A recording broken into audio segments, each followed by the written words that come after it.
अस्सलाम वालेकुम स्टूडेंट्स। उम्मीद है आप खैर खैरियत से होंगे। बढ़ते हैं अपने अगले क्वेश्चन की तरफ।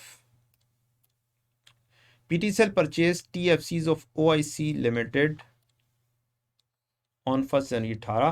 Following further information is available. Face value हमारी 50,000, खरीदे हैं फेयर वैल्यू पर 60,000 पर। कॉस्ट, ट्रांजैक्शन कॉस्ट 2,000 की पड़ी। रिडीम होंगे 1 जनवरी 21 पर। लिए हमने थे 1 जनवरी 18। हमारा ईयर एंड है 31 दिसंबर। 31 दिसंबर 18 पहला साल पूरा। 31 दिसंबर 19 दूसरा साल पूरा। 31 दिसंबर 20 तीसरा साल पूरा। और नेक्स्ट ईयर के पहले दिन 1 जनवरी 21 पर ये रिडीम हो जाएंगे। मीन्स 3 साल के लिए है। Interest carries at the rate of 15% payable annually on 1 जनवरी। इसका मतलब है एक्रू तो होगा करंट ईयर में, लेकिन पे होगा नेक्स्ट ईयर में। The effective interest rate of the financial instrument has been calculated at 6.02%। और हमें अकाउंटिंग एंट्रीज पास करनी है। अगर हमारी intention to hold till maturity to get contractual cash flows हो तो इसका मतलब है हमें एमोर्टाइज्ड कॉस्ट पर जाना होगा। और एमोर्टाइज्ड कॉस्ट का हम क्या बना देंगे, लेजर बना देंगे। स्टेटमेंट फॉर्म में भी बन सकता है रीपेमेंट शेड्यूल की तरह, लेकिन बेहतर है कि हम लेजर बनाएं। ज़्यादा आसानी से जर्नल एंट्रीज भी डील हो जाती हैं, ज़्यादा आसानी से काम भी हमारा हो जाएगा। 1 जनवरी 19 या 18, 1 जनवरी 18, 1 जनवरी 18 को हमने खरीदारी कर ली। फाइनेंशियल एसेट या इन्वेस्टमेंट अकाउंट डेबिट और bank credit 60,000 plus 2,000 transaction cost का, और ये परचेज कॉस्ट। तो हमारा 62,000 क्या हो जाएगा, खर्चा हो जाएगा। Investment debit, bank credit. Next हमें इंटरेस्ट को एक्रू करना है 31 दिसंबर 18 पर on effective rate, using effective rate. हमारी एंट्री हो जाएगी इंटरेस्ट, इन्वेस्टमेंट डेबिट और interest income credit 62,000 into 6.02%, 62,000 into 0.062, 6.2%, 6.02, 6.02, yes, now it is quite right। ये हो जाएगा 37-32। हम राउंडिंग ऑफ का डिफरेंस एंड पर डील कर देंगे। 37-32। अब हमारा इंटरेस्ट मिलना है अगले साल के पहले दिन 1 जनवरी 19 को। कैश डेबिट या बैंक डेबिट और इन्वेस्टमेंट क्रेडिट किस रेट, किस वैल्यू के ऊपर, कूपन रेट के ऊपर। और कूपन रेट हमारा फेस वैल्यू के ऊपर होता है, face value into coupon rate. Face value हमारी है 50,000, कूपन रेट है हमारा 15%। तो एक ही दफ़ा कैलकुलेशन होगी, बार बार कैलकुलेशन इसकी नहीं करनी पड़ती। फेस वैल्यू है हमारी 50,000 और रेट है 15%, तो 7500 गालबन बन जाएगा। 50,000 इंटू 0.15, 15%, 7500।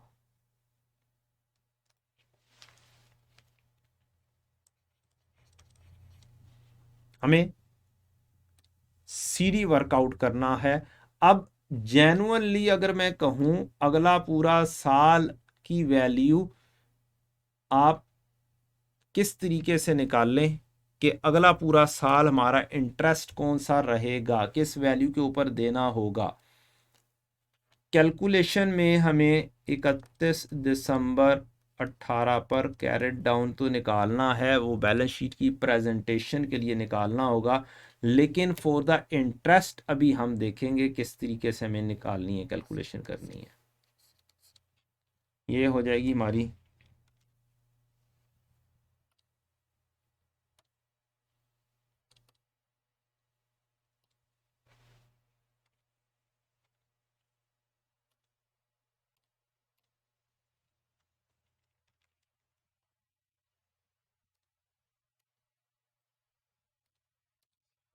कर दो जी 653 65732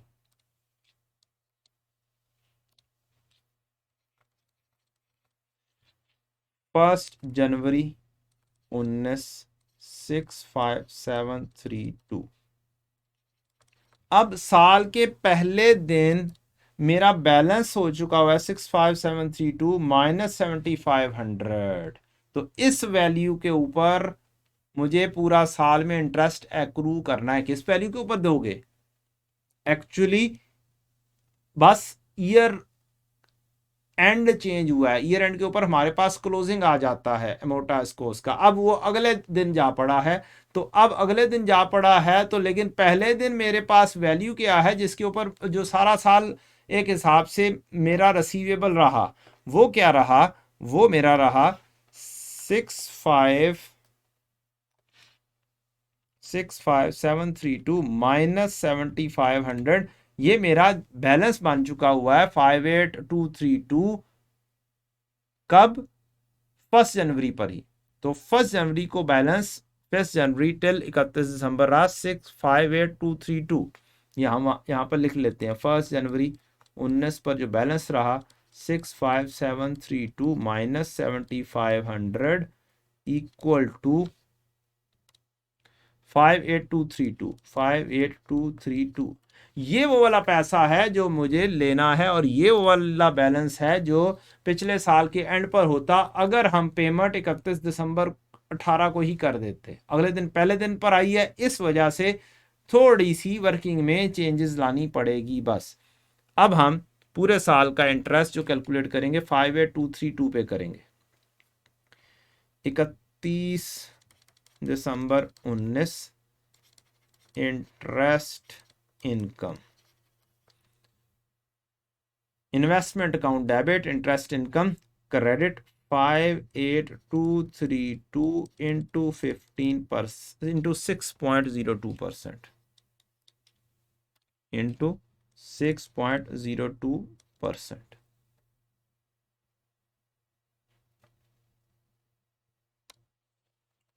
इंटू 0.0602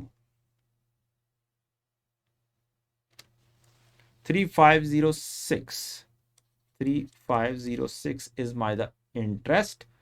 और 31 दिसंबर पर पेमेंट नहीं हो रही, अगले साल पहले दिन पेमेंट हो रही है 1 जनवरी 20 पर पेमेंट हो रही है बैंक के जरिए 7500 की। वंस अगेन अगले साल फिर से हम उसको देख लेंगे। अभी हम क्लोज कर देते हैं 31 दिसंबर 20 पर 1 जनवरी 19 1 जनवरी, हाँ 31 दिसंबर 19 कैरेट डाउन, क्योंकि जनरल एंट्रीज भी तो हमें बनानी है। जनरल एंट्रीज के लिए ये लेजर बनेगा, और इंटरेस्ट के लिए हम एक छोटी सी वर्किंग एडिशनल कर लेते होते हैं 1 जनवरी को 3506। तो हमारी वर्किंग क्या हो जाएगी 65732 माइनस 7500, ये बन गया 58232। और 58232 में से मजीद जमा कर देते हैं 3506, तो 61738 मेरा क्लोजिंग बन जाएगा। 1 जनवरी 20 को ब्रॉड डाउन भी मेरा 61738 बनेगा, लेकिन यहाँ पर नेट अमाउंट हो जाएगी, जो जिसके ऊपर इंटरेस्ट निकलना है 61738 माइनस 7500, वो क्या बन जाएगी -7500, 54238। 54238 ऐसी अमाउंट है जो मेरा पूरा साल ड्यू रही है। तो जो सी अमाउंट ड्यू है हमें उसके ऊपर लिखना है। और 31 दिसंबर 20 पर मुझे लिखना है इंटरेस्ट इनकम इफेक्टिव रेट पर मेरी वैल्यू 54238 है, जिसके ऊपर मुझे इंटरेस्ट को एक्रू करना है। तो 54238 इंटू 6.02% इंटू 0.0602, 3265, 3265। अब यहां पर मैं कैलकुलेशन करके चेक कर लूंगा क्या मेरी कैलकुलेशन एग्जैक्टली मेरी फेस वैल्यू के बराबर आ गई है एक पेमेंट मजीद करने के बाद। 1 जनवरी 21 को 1 जनवरी 21 को क्या मेरी वैल्यू जो पेमेंट है बैंक के ज़रिए वो होनी है फेस वैल्यू। फेस वैल्यू हमारी 50,000, फेस वैल्यू हमारी है 50,000। फेस वैल्यू के ऊपर रिडीम होना है 1 जनवरी 21 को। तो एक मेरी 50,000 आना चाहिए, दूसरा मेरा इंटरेस्ट 7500 आना चाहिए। यानी कि मेरी पेमेंट निकलनी चाहिए 57,500 की। यहाँ पर मैं चेक कर लूँगा 57,500 अगर मेरा बन रहा है बाय वर्किंग तो देन इट इज़ गुड। अगर नहीं बन रहा तो मैं क्या करूँगा, मैं एक छोटा सा काम करूँगा, मैं राउंडिंग ऑफ का डिफरेंस इंटरेस्ट इनकम में डील करूँगा। 3265 प्लस 54238, 57,503। 3 रुपए ज़्यादा बन रहे हैं तो मैं 3 रुपए यहाँ से क्या कर दूंगा, कम कर दूंगा और इसको 3262 कर दूंगा।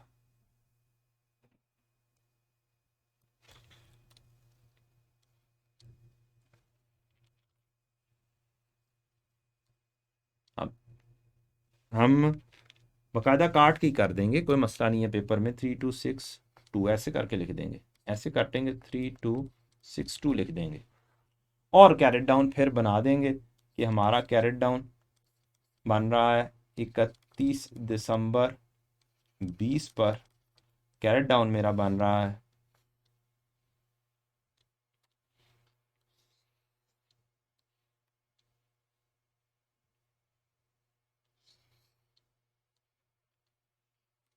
₹57,500 by calculation. Yes, it is by calculation. 61738 plus 3262 minus 7500, 57,500। 3 रुपए का जो फर्क आ रहा था वो मैंने राउंडिंग ऑफ में यहाँ पर डील कर दिया। 1 जनवरी 2021 पर मेरा ब्रॉड डाउन आएगा 57,500। मैं पेमेंट कर दूंगा, कैरेट डाउन मेरा निल हो जाएगा, मींस पेमेंट मुझे आ जाएगी। तो ये था हमारा। अगर फाइनेंशियल ईयर एंड ज़रा सा डिफरेंट आ जाए रिसीविंग डेट पर तो कोई टेंशन लेने वाली बात नहीं है। अब हम इसको बड़ी स्पीडीली डील करते हैं। 1 जनवरी 18 जर्नल एंट्रीज हमने 2-3 लाइंस लगा ली हैं, एक ही दफ़ा एंट्री करेंगे और हमारा सारा का सारा क्वेश्चन सॉल्व हो जाएगा।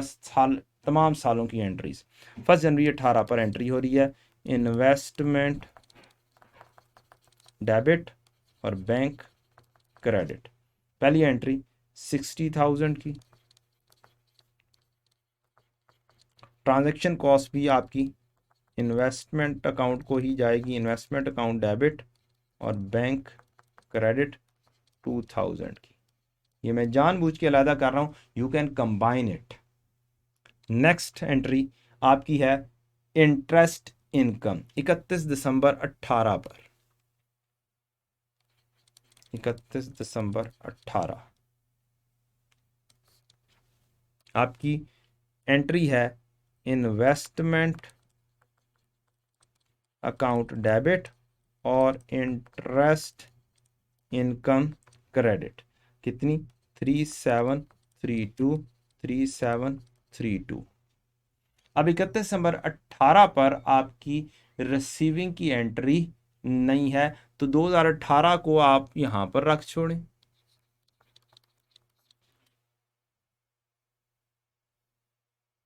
2019 की एंट्रीज को यहां पर रख दें, 2020 की एंट्रीज को यहां पर रख दें, 2021 के लिए अलहदा से एंट्रीज करनी पड़ेंगी।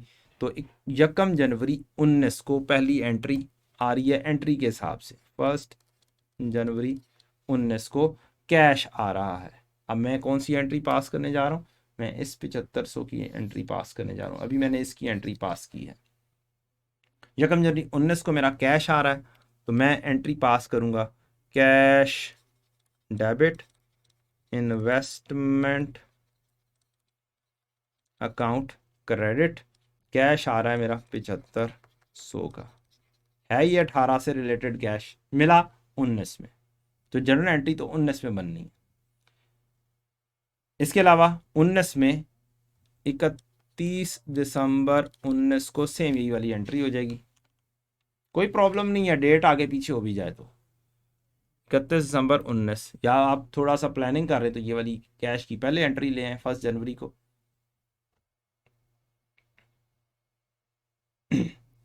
अब 3506 की एंट्री, या तरतीबवार लिखते चले जाओ, लिखते चले जाओ। 3506 की एंट्री, 3506, 3506। नेक्स्ट 1 जनवरी 20 की एंट्री यहां पर कर देते हैं 7500 की। 1 जनवरी 20 की entry cash debit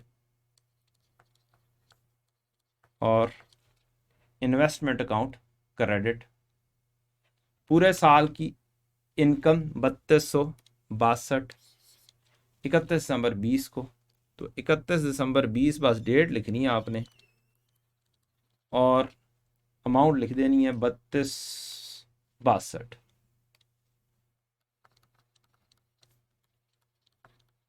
investment account debit, interest income credit,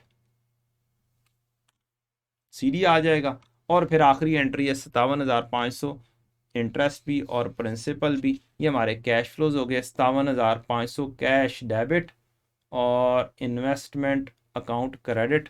दोबारा से लिख लेते हैं, 31 दिसंबर नहीं 1 जनवरी 21 को एंट्री होगी cash debit investment account credit. मेरे पास चूंकि जगह नहीं थी तो मैं आगे कॉलम बना नहीं सकता था, मैंने यहीं पर उसी के सामने ही लिख दिया, अदरवाइज मेरे पास जगह होती तो कॉलम के अंदर लिख देता, दोबारा से ना लिखना पड़ता। अब मैंने लिख दी है, कितनी है जी, 57,500। कोई प्रॉब्लम वाली बात नहीं है, एग्जामिनर आपको फुल फ्लेज मार्क्स इंशाल्लाह देगा। आप इसे तरतीब में मीन्स 1 जनवरी की एंट्री यहाँ पर भी लेकर आ सकते थे, डेट ही लिखनी थी ना ऊपर, फिर ये हेडिंग्स ना देते। मैंने हेडिंग्स दे दी थी, अब मैंने उसके मुताबिक एंट्रीज कर दी, एंट्रीज वही हैं, कोई चेंज नहीं है। बस हमने अपना एग्जामिनेशन पॉइंट ऑफ व्यू से थोड़ा सा अपना टाइम सेव करने की कोशिश की है कि लिखने पे भी टाइम हमारा कम से कम लगे।